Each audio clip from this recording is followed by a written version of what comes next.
হিমাদ্রি একটি অসমাপ্ত কাব্য উপন্যাস। পর্ব 18। কবি ইকবাল বাহার সোহেল।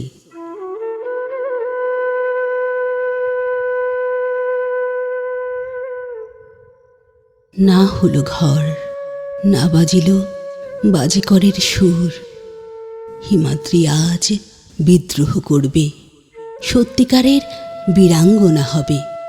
ভাবছে আজ রাতেই কামড় দেবে। হিমাদ্রির হবে শরৎ চন্দ্রমুখী মনোহর হাস্যবদনা। কুটিলে নয়নে নাথ সন্দর্শিনী নবযৌবনে কামড়ে দেবে শিবদণ্ড। বিরাজমানা রত্নালঙ্কার ভূষিতা সূক্ষ্ম বস্ত্র পরিধানা করবে সে, প্রতিশোধ নেবে।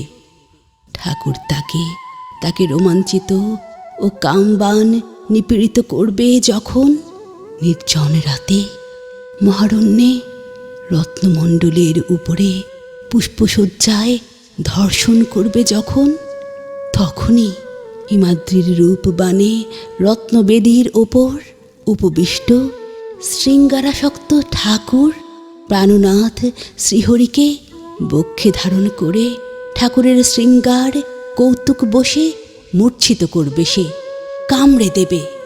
এত কিছু চিন্তা করে হিমাদ্রি, আর পারে না সে। কেন আজও হিরণকে মনে পড়ে? সেই নির্জন সুন্দর সলিলা তীরে সজোরে কাঁদতে থাকে হিমাদ্রি। তার পুরনো ধর্ষিতা শরীর বারে বারে নদীতে পরিণত হয়। এখনো মনে হয় হিরণী তার শরীরে ধারণ করে জল থেকে উঠে আসে, তাকে আলিঙ্গন ও চুম্বন করে। হিরণের সেই হরির অমোঘ বীর্য ধারণ করে গর্ভবতী হয় হিমাদ্রি।